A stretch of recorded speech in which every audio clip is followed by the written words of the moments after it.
place on the overall leaderboard on the first day of the Swartland Rally. After Friday's running, the Nathan Motors Mitsubishi Lancer of Mike Nathan and former top flight rally driver Ian Lawrence was the best of the rest. Nathan only competes in selected events, but as a Cape Townian, he had no choice but to enter the Swartland Rally.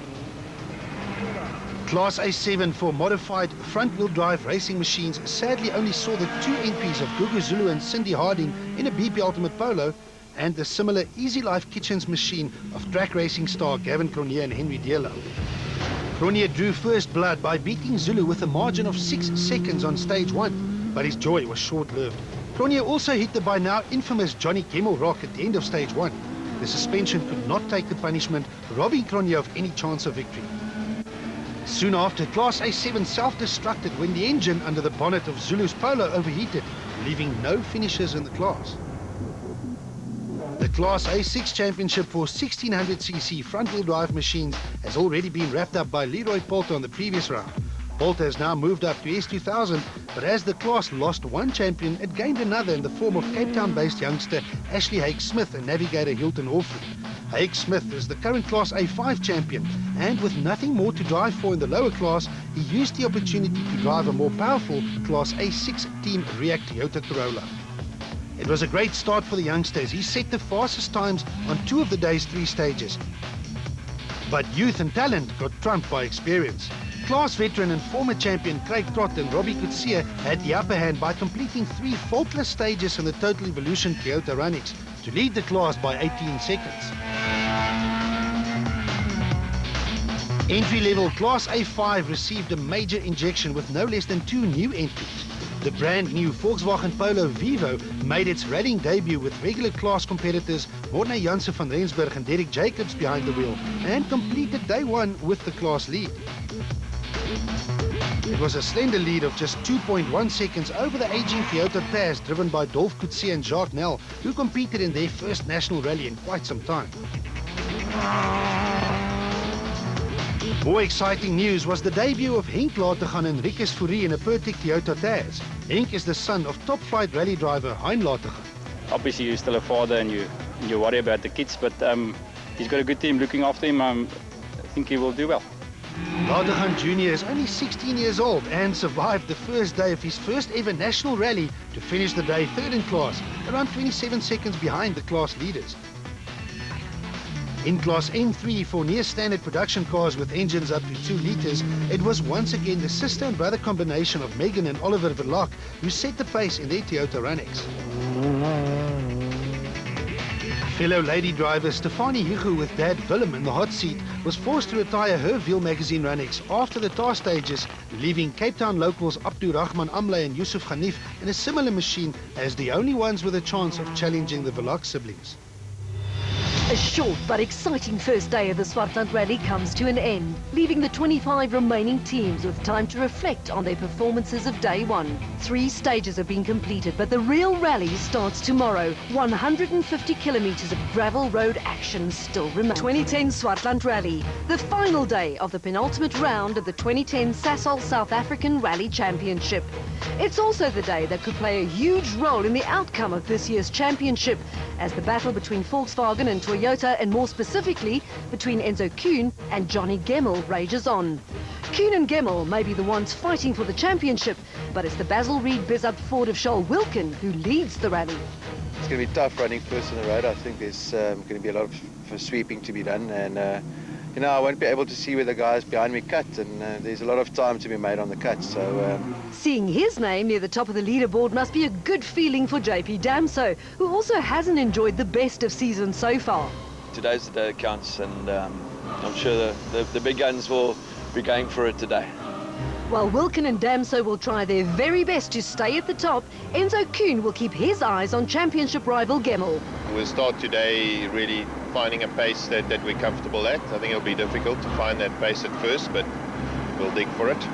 Johnny Gemmell hasn't had the best of starts to this event, but Kuhn is only a few seconds ahead, so the championship is still very much alive. Oh, we've got to get in front of him today, that's the plan, and he's, I think, 11 seconds ahead of us, so there's 4 stages to go, so we still got plenty of miles to catch up. This is the famous Swartland, the area that lends its name to the rally.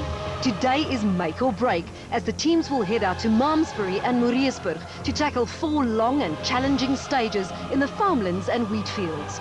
These stages are pretty to look at from a spectator's point of view, but the experience from inside the car is something totally different, as TV weatherman Derek van Dam can testify to after being strapped in for a roller coaster ride the day before. You know, when you're in the navigator's seat, you got that tunnel vision. But I got a whole new respect for the navigator because he's so crucial in navigating that guy to take a hairpin turn or doing that. And I started to learn some of the lingo. It's interesting. Fascinating stuff, man. Day 2 action will get underway with Oatcake, a 26-kilometre test of bravery and driving skills just outside Malmesbury. Stage 4 combines a number of really fast sections with tricky water crossings and farmyards. These stages are fairly open, something that tempts the drivers to push harder and go faster, often with disastrous consequences. Leading a rally almost always sounds like a good idea, but leading going into day 2 does have a serious downside. The dreaded concept of sweeping the roads. On day 2, this task was the responsibility of Charles Wilkin and Greg Godrich and the Basil Reed Bizzup Ford Fiesta. As the surface changes continuously, every corner is an experiment, while he would leave some indication of what to expect for those to follow. Wilkin would therefore lose a considerable amount of time, but how much? Very loose. I battled there quite a bit and difficult to judge the braking and so on. So I don't think that was very good. Wilkin's time over the nearly 27 kilometers was 14 minutes and 9.1 seconds. Second on the road isn't much better for JP Damser and Callan Swan. The Total Evolution Runx reached the end of stage 4 in a time of 14 minutes and 10.1 seconds, 1 second slower than Wilkin. Everyone knew that the times would start to tumble soon, and tumble they did. Hergen Fecken and Pierre Arries were the next ones on the road. Fecken extracted every little bit of power out of the BP Ultimate Polo and crossed the finish in 13 minutes and 58 seconds, 10 seconds faster than the time set by Wilkin. Sudden grid, turn off right 7, do not miss, into bump. It was now a matter of how deep into the rabbit hole one could go. Enter Jan Habbig and Douglas Judd in the second BP Ultimate Polo. Habbig is a master in these conditions and used every bit of experience, and he's got plenty, to his advantage. 13 minutes and 50 seconds. That's another 8 seconds shaved off from the fastest time. Keep tight, right inside. Straight on, keep right. Surely this madness could not continue, but somehow it did. Enzo Keane and Guy Hodgson simply need to keep their championship rival Gemmell behind them. But Keane is currently on a high and wringed the Polo's neck for a time of, wait for it, 13 minutes and 45 seconds. That's around 120 kilometers an hour average on roads that hardly see anything faster than about 60. Down is left 2, 200. Left 7, slippy. I'm happy back here. I'd rather be, see it's a bit slippery in the front of the road, so find our feet today, see where we fit in. Next up, the Pertec Toyota Auris of Hein Lategan and Johan van der Merwe. Lategan restored some sanity by recording a time of 13 minutes and 58 seconds. And although it was quite a bit slower than Keane's time, it was still good enough to tie Fecken and fourth on the stage. Yeah, we lost the power steering halfway through the stage, so we were really going very well till then. But it's so difficult to drive the car without it because the steering is not precise and you're guessing, so you just can't take the chance. After a short gravel stage and 2 tar stages on the day before, Leroy Poulter was now right in the middle of his S2000 baptism of fire. A spin during the stage didn't help his cause either, and his time was only good enough for 13th on the stage.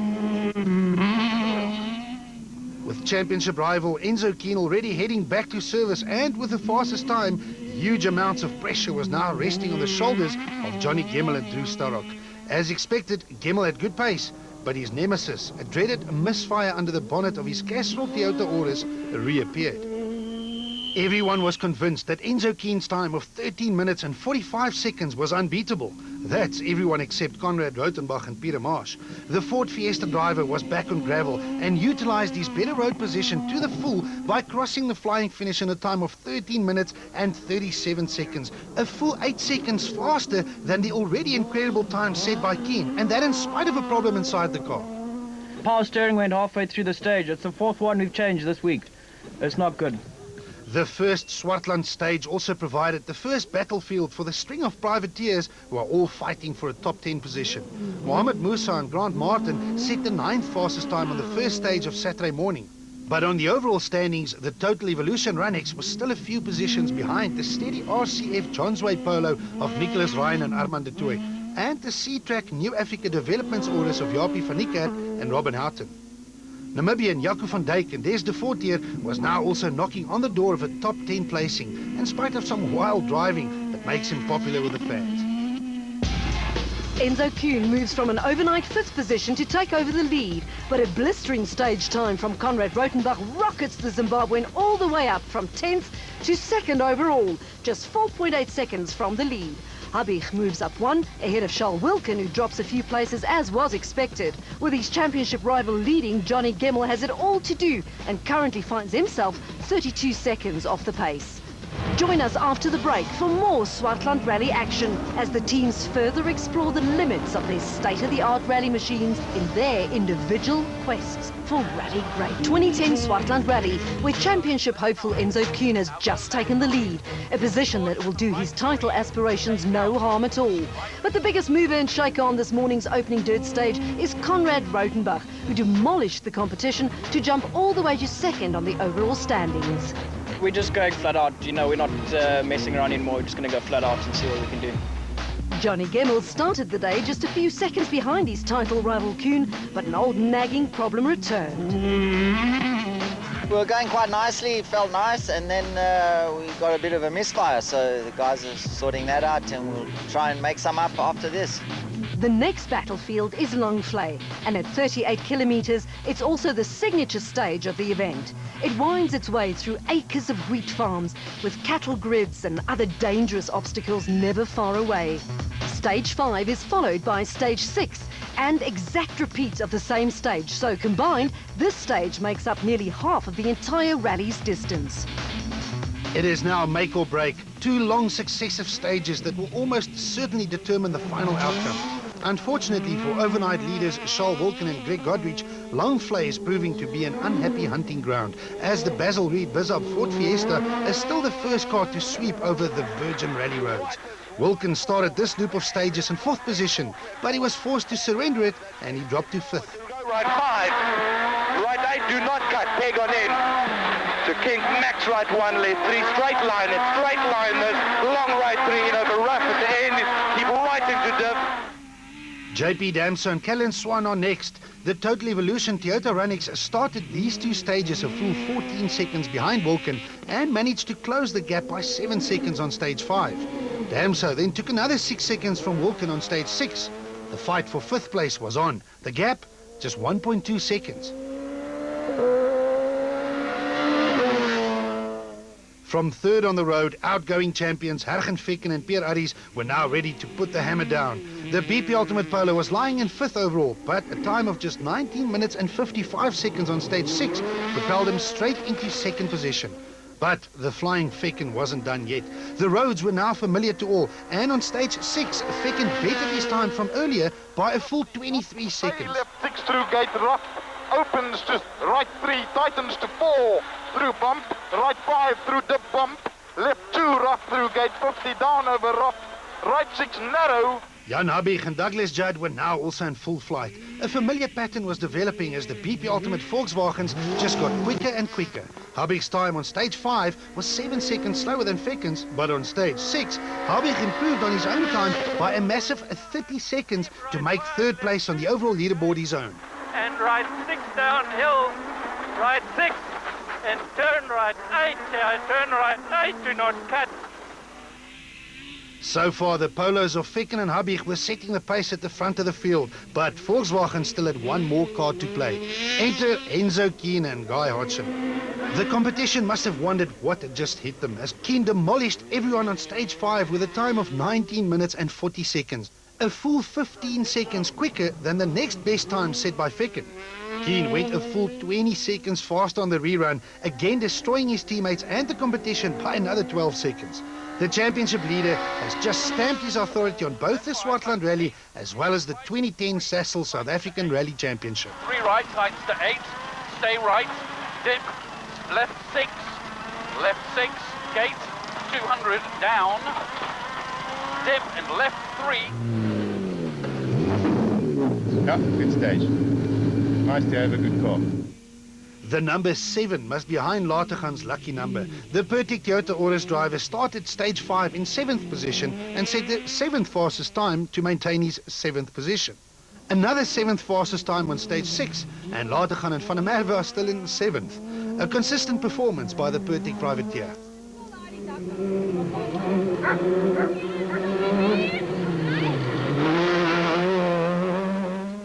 Leroy Polter and Robert Paisley have said that all they want to do is finish the Swartland Rally. With the pace at the front of the pack as extreme as it currently is, it is so valuable to gain seat time, and as this was Polter's first outing in the Castrol Toyota Auris, seat time is exactly what he needed. Polter stayed true to his word and completed this loop of challenging stages in 8th position overall. With Enzo Keen already at the top of the leaderboard and setting the pace at the front of the field, it was up to Johnny Gemmell and Drew Starrock to dig deep in an effort to produce the speed that already saw him win 2 rallies this year. Gemmell already had problems on day 1, a misfire early on during day 2, and it was about to get even worse for the Castrol Toyota driver. Gate, fast right, and fast left plus. The Auris picked up a puncture with 18 kilometers of stage 5 still to go. Nearly 3 minutes were lost, and with it, probably the championship too.